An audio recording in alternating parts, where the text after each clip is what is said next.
എല്ലാവർക്കും പുതിയൊരു വീഡിയോയിലേക്ക് സ്വാഗതം.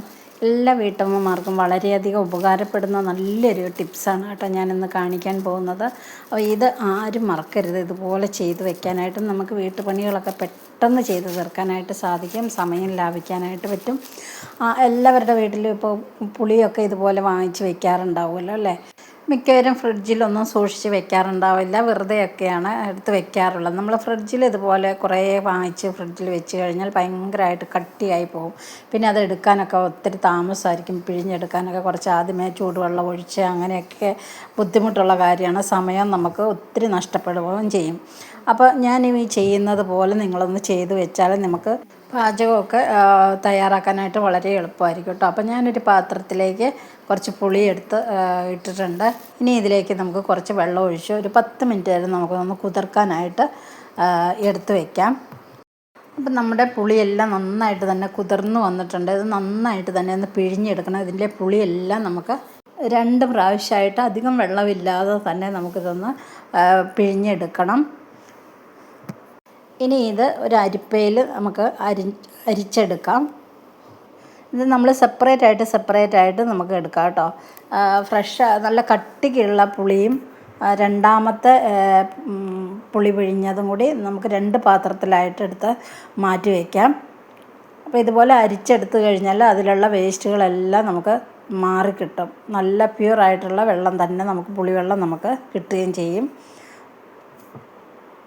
ഇനി എന്താണ് ചെയ്യേണ്ടതെന്ന് വെച്ച് കഴിഞ്ഞാൽ നമ്മളൊരു ഫ്രിഡ്ജിലുള്ള ആ ഒരു ഐസ് ക്യൂബൊക്കെ ഇടുന്ന ആ ഒരു ട്രേ ഇല്ലേ, അതിലേക്ക് ഓരോ ഐസ് ക്യൂബായിട്ട് ആ കുഴികളിലേക്ക് നമുക്ക് ഒഴിച്ചു കൊടുക്കാം.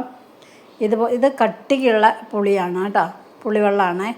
അപ്പം നമ്മൾ രണ്ടാമത് പിഴിഞ്ഞൊഴിക്കുന്നത് അത് വേറെ എടുക്കണം. കാരണം ഒരുപാട് പുളി വേണ്ട എന്നുണ്ടെങ്കിൽ രണ്ടാമത് ഒഴിച്ച് ആ ഒരു പുളിവെള്ളം ഉപയോഗിച്ചാൽ മതി. നമുക്ക് നല്ല പുളി വേണമെങ്കിൽ ഈ ഒരു ആദ്യത്തെ തന്നെ പുളി പിഴിഞ്ഞ ആ ഒരു വെള്ളം നമുക്ക് എടുക്കാം.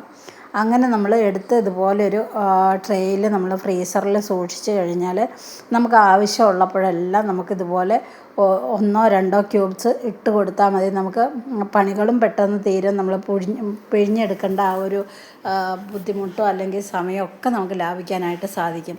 അപ്പോൾ എല്ലാവരും ഇതുപോലെ ഒന്ന് ട്രൈ ചെയ്ത് നോക്കുക കേട്ടോ. ഇപ്പോൾ ഞാൻ നേരത്തെ എടുത്ത് വെച്ചിരുന്ന ആ ഒരു ഐസ് ക്യൂബ് ആണ് ഇതെല്ലാം, ഞാൻ എടുത്തതാണ് ഇതൊക്കെ. അപ്പോൾ രണ്ടാമത് ഞാൻ പുളി പിഴിഞ്ഞതിൻ്റെ ഐസ് ക്യൂബാണ് ഈ കാണുന്നത്. ആദ്യത്തെ ഞാൻ വേറെ ഒരു ട്രേയിൽ എടുത്ത് വെച്ചിട്ടുണ്ട്. അപ്പോൾ ഇതുപോലെയൊക്കെ നമുക്ക് ഉപയോഗിച്ച് കഴിഞ്ഞാൽ നമുക്ക് പാചകമൊക്കെ എളുപ്പമാവില്ലേ, പുളി പിഴിയേണ്ട ഒരു താമസമൊന്നും വരില്ല.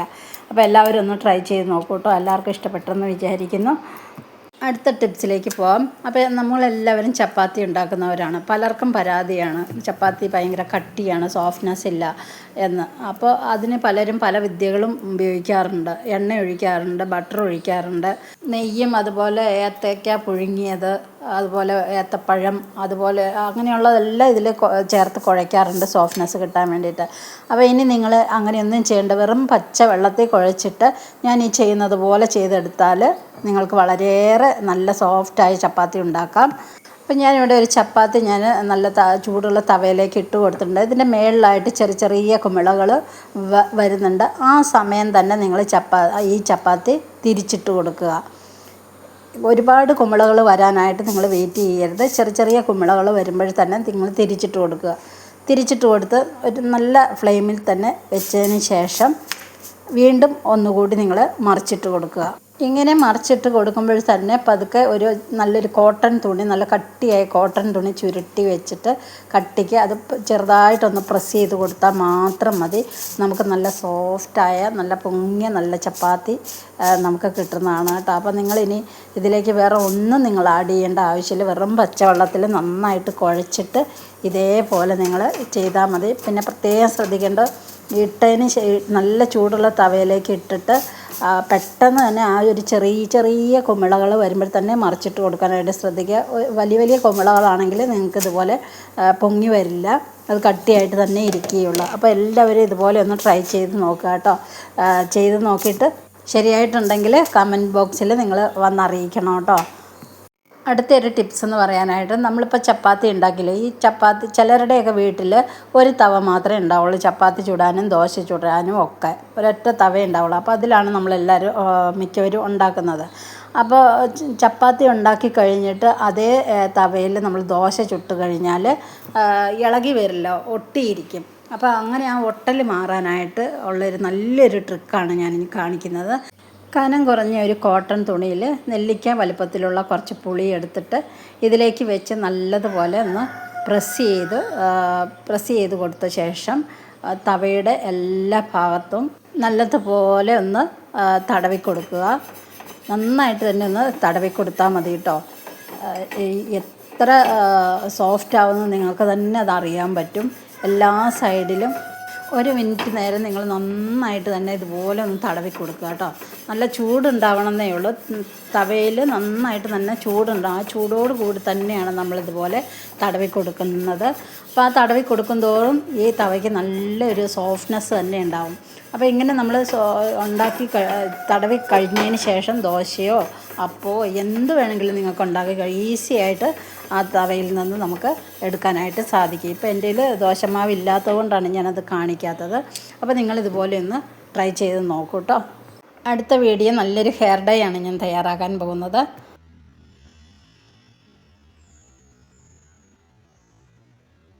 പലരും ഹെയർ ഡൈ മറയ്ക്കാൻ പെട്ടെന്ന് ചെയ്യുന്നത് കൃത്രിമ ഹെയർ ഡൈ പുരട്ടുക എന്നതാണ്. എന്നാൽ ഇത് ചർമ്മത്തിനും മുടിക്കും ആരോഗ്യത്തിനും ഒക്കെ വളരെ ദോഷം ചെയ്യുന്നുണ്ടെന്നുള്ളത് എല്ലാവർക്കും ഒന്നും അറിയാമെങ്കിലും പലരും അതൊന്നും കാര്യമാക്കാതെയാണ് കെമിക്കൽ അടങ്ങിയ ഹെയർ ഡൈകൾ ഉപയോഗിക്കുന്നത്. ഇങ്ങനെ പാർശ്വഫലങ്ങളൊന്നും ഇല്ലാത്ത നല്ലൊരു നാച്ചുറൽ ഹെയർ ഡൈ നമുക്കുണ്ടാക്കിയെടുത്താലോ തീർച്ചയായിട്ടും ഇത് നിങ്ങൾക്ക് വളരെ ഉപകാരപ്പെടുന്നതാണ്. അതിനായിട്ട് നമുക്ക് ആദ്യമേ തന്നെ വേണ്ടത് ഒരു 10-15 ഗ്രാമ്പു ആണ്.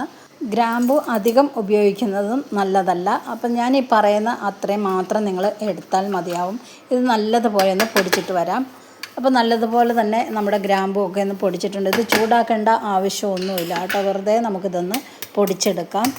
അപ്പോൾ ഇതൊരു ബൗളിലേക്ക് നമുക്ക് ഇട്ട് കൊടുക്കാം. മുടി ഇല്ലാത്തവർക്കൊക്കെ മുടി വളരാനായിട്ട് ഏറ്റവും നല്ലൊരു മാർഗ്ഗമാണ് ഈ ഗ്രാമ്പു. ഇതിൻ്റെ എണ്ണ കാച്ചി മുടിയിൽ തേക്കുന്നത് വളരെയേറെ നല്ലതാണ് കേട്ടോ. ഞാൻ ഈ ഗ്രാമ്പു വെച്ചിട്ടുള്ളൊരു നല്ലൊരു എണ്ണ തയ്യാറാക്കിയിട്ടുണ്ടായിരുന്നു. വീഡിയോ കണ്ടിട്ടില്ലാത്തവർ നിങ്ങൾ ചാനലിൽ കയറിയിട്ട് ആ വീഡിയോ ഒന്ന് കാണാനായിട്ട് ശ്രമിക്കുക. വളരെയധികം നല്ലതാണ്. മുടിയൊക്കെ വളരാനും താരനൊക്കെ മാറാനും ഒക്കെ ഈ ഗ്രാമ്പു വളരെയേറെ സഹായിക്കുന്നുണ്ട്. അപ്പോൾ തീർച്ചയായിട്ടും നിങ്ങൾ ആ വീഡിയോ ഒന്ന് കാണാനായിട്ട് ശ്രമിക്കുക. ഇനി നമുക്ക് വേണ്ടത് ഒരു കോഫി പൗഡറാണ്. കോഫി പൗഡറിന് നാച്ചുറലായിട്ടുള്ള നല്ലൊരു കോഫിയുടെ പൗഡർ നിങ്ങൾക്ക് കിട്ടുമെങ്കിൽ അതെടുക്കാം. അല്ല എങ്കിൽ ബ്രൂ കോഫിയുടെ പൊടിയാണെങ്കിൽ നിങ്ങൾക്ക് തയ്യാറാക്കിയിടാം. ഞാനിപ്പോൾ ഇവിടെ അല്പമേ ഞാൻ എടുക്കുന്നുള്ളൂ, കാരണം ഞാൻ ഓൾറെഡി ഡൈ തേച്ചതാണ് ഇതുകൊണ്ട്. അപ്പോൾ എനിക്കിത് നല്ലൊരു റിസൾട്ട് കിട്ടിയത് കൊണ്ടാണ് ഞാൻ നിങ്ങൾക്ക് വേണ്ടിയിട്ട് ഒരല്പം കാണിക്കാമെന്ന് വിചാരിച്ചത്. ഇനി വേണ്ടത് കൊക്കോ പൗഡറാണ്. കൊക്കോ നമ്മുടെ റിലേറ്റീവ്സിൻ്റെ വീട്ടിലുണ്ടായിരുന്നു. അത് ഉണക്കി പൊടിച്ച് വെച്ചിട്ടുള്ളതാണ് ഈ കൊക്കോ പൗഡർ. അപ്പം മുടിക്കൊക്കെ വളരെ നല്ലൊരു ബ്ലാക്ക് കളർ കിട്ടാൻ വേണ്ടിയിട്ടാണ് നമ്മൾ ഈ കൊക്കോ പൗഡറും ഈ ഗ്രാമ്പും ഇതെല്ലാം കൂടി ചേർക്കുന്നത്. ഇതെല്ലാം കൂടി ചേരുമ്പോഴാണ് നല്ലൊരു ബ്ലാക്ക് കളർ നമുക്ക് ലഭിക്കുക. അതുകൊണ്ടാണ് ചേർക്കുന്നത്. അപ്പോൾ ഒരു 2 സ്പൂൺ കൊക്കോ പൗഡറും ഈ ഗ്രാമ്പു പൊടിച്ചതിൻ്റെ ഗ്രാമ്പുവും ബ്രൂ കോഫിയുടെ പൊടിയും കൂടി ചേർത്തതിലേക്ക് ഇട്ട് കൊടുക്കാം. ഇത് നല്ലതുപോലെ തന്നെ മിക്സ് ചെയ്യാം. ഈ മിക്സ് ചെയ്യുന്നതിലേക്ക് നമുക്ക് കുറച്ച് വെള്ളം സാധാ വെള്ളം, നോർമലി വെള്ളം ഒഴിച്ചു കൊടുക്കാം. അതുമല്ല നിങ്ങൾക്ക് വേണമെങ്കിൽ കുറച്ച് നേരം കൂടി നിങ്ങൾക്ക് വെക്കണം എന്ന ആഗ്രഹമുണ്ടെങ്കിൽ, അല്ലെങ്കിൽ കുറച്ചും കൂടി ബ്ലാക്ക് കളർ നിങ്ങൾക്ക് കിട്ടണം, ഒരുപാട് നല്ല നരയുള്ളവരാണെങ്കിൽ അവർക്ക് കുറച്ച് ഒലീവ് ഓയിലും കൂടി നിങ്ങൾക്ക് ഒഴിച്ചു കൊടുക്കാവുന്നതാണ്. അതുമല്ല നിങ്ങൾക്ക് ചായപ്പൊടിയുടെ വെള്ളം കൂടി കട്ടിക്ക് നന്നായിട്ട് തിളപ്പിച്ചത് അതുകൂടി ഇതിലേക്ക് ഒഴിച്ച് കൊടുക്കാവുന്നതാണ്. ഇതെല്ലാം കൂടി ചേർത്താലും നല്ല കളറ് മുടിക്ക് കിട്ടുന്നതാണ് കേട്ടോ. അപ്പോൾ ഞാനിവിടെ നോർമലി വെള്ളമാണ് ചേർത്ത് കൊടുക്കുന്നത്. ഇങ്ങനെ ചേർത്താലും നിറം കിട്ടുന്നതാണ്. അപ്പം നിങ്ങൾ തീർച്ചയായിട്ടും ഇത് ചെയ്ത് നോക്കുക. നല്ലൊരു റിസൾട്ടാണ് ഈ ഒരു കൂട്ടിന് കിട്ടുന്നത്. ഇത് ഇങ്ങനെ കലക്കിയതിന് ശേഷം ഒരു അരമണിക്കൂർ നമ്മളിത് മാറ്റി വയ്ക്കുന്നുണ്ട്. ഈ ഒരു അരമണിക്കൂർ കഴിഞ്ഞിട്ട് നമുക്കിത് തേക്കാവുന്നതാണ്. അപ്പോൾ അരമണിക്കൂറായിട്ടുണ്ട്. നമുക്ക് നോക്കാം എന്തായി എന്നുള്ളത്. അപ്പോൾ അത് നല്ലൊരു ബ്ലാക്ക് കളർ തന്നെ നമുക്ക് ഇവിടെ കിട്ടിയിട്ടുണ്ട്. നമ്മുടെ ഈ ഗ്രാമ്പൂവും ബ്രൂ കോഫിയുടെ പൊടിയും നമ്മുടെ കൊക്കോ പൗഡറും എല്ലാം കൂടി ചേർത്തിട്ടുള്ളതാണ്. അപ്പോൾ ഇത് വെറുതെ ആദ്യമേ നിങ്ങളിത് തലയിൽ തേക്കാതെ ആദ്യമേ നിങ്ങൾ കയ്യിലൊന്ന് നിങ്ങൾ ഇട്ടതിന് ശേഷം മാത്രമേ നിങ്ങൾ തലയിൽ മുടിയിൽ തേക്കാവുള്ളൂ. തലമുടിയിലാണ് നമ്മളിത് അപ്ലൈ ചെയ്യേണ്ടതെന്നുള്ളത് ഓർക്കുക. കാരണം ഗ്രാമ്പൂ ഒക്കെ ഉള്ളതുകൊണ്ട് ചെറിയ നീറ്റലോ അങ്ങനെ വല്ലതൊക്കെ ഉണ്ടാകുന്നുണ്ടോ എന്ന് നിങ്ങൾ ഒന്ന് നോക്കുക കേട്ടോ. കാരണം നല്ല റിസൾട്ട് കിട്ടുന്നതാണ്. പക്ഷേ നിങ്ങളിതൊന്ന് ടെസ്റ്റ് ചെയ്തതിന് ശേഷം മാത്രം നിങ്ങൾ മുടിയിൽ അപ്ലൈ ചെയ്യുക എന്നുള്ളത് മറക്കരുത്. ഇത് വിദേശ രാജ്യങ്ങളിലൊക്കെ പലരും ചെയ്ത് നോക്കിയിട്ട് അവർക്ക് കിട്ടിയിട്ടുള്ളൊരു റിസൾട്ടാണ് നിങ്ങളെ ഞാൻ കാണിച്ച് തന്നത്. അപ്പം എല്ലാവരും ഒന്ന് ട്രൈ ചെയ്ത് നോക്കുക. എനിക്ക് നല്ലൊരു റിസൾട്ട് തന്നെയാണ് എനിക്ക് കിട്ടിയത്. അപ്പോൾ അതുകൊണ്ട് പെട്ടെന്ന് തന്നെ നിങ്ങൾക്ക് ചെയ്യണമെന്നുണ്ടെങ്കിൽ ഇതുപോലെ ഒന്ന് ചെയ്ത് നോക്കുക. ഇത് 1 മാസം വരെ അങ്ങനെയൊന്നും ഒരുപാട് ദിവസങ്ങളൊന്നും നിൽക്കില്ല. ഒരാഴ്ചയൊക്കെ ഇത് നിൽക്കുകയുള്ളൂ. വീണ്ടും വീണ്ടും നമുക്ക് വേണമെങ്കിൽ ഇത് 3 പൊടിയല്ലേ ഉള്ളൂ. അതുകൊണ്ട് തന്നെ ഈ പൊടികളൊക്കെ പൊടിച്ച് വെച്ച് കഴിഞ്ഞാൽ നിങ്ങൾക്ക് ആഴ്ചയിൽ ഒന്നൊക്കെ നിങ്ങൾക്ക് ഇടയ്ക്കിടയ്ക്ക് ഇതുപോലെ തേക്കാവുന്നതാണ്. ഇത് തേച്ചിട്ട് നിങ്ങൾക്ക് പുറത്തും പോകാം കേട്ടോ. ഇതിൻ്റെ പൊടി അങ്ങനെ ദേഹത്ത് വീഴുകയോ തുണിയിൽ വീഴുകയോ അങ്ങനെയൊന്നും ചെയ്യില്ല. നന്നായിട്ട് തന്നെ മുടിയിൽ പിടിക്കുന്നതായതുകൊണ്ടാണ് ഞാൻ പറഞ്ഞത്. അപ്പോൾ എനിക്കിതുപോലെയൊക്കെ മുടിയിൽ തേച്ചപ്പം ഇതുപോലെയുള്ള റിസൾട്ട് കിട്ടി. അപ്പോൾ എല്ലാവരും ഒന്ന് ട്രൈ ചെയ്ത് നോക്കുക. എല്ലാവർക്കും ഉപകാരപ്പെടും.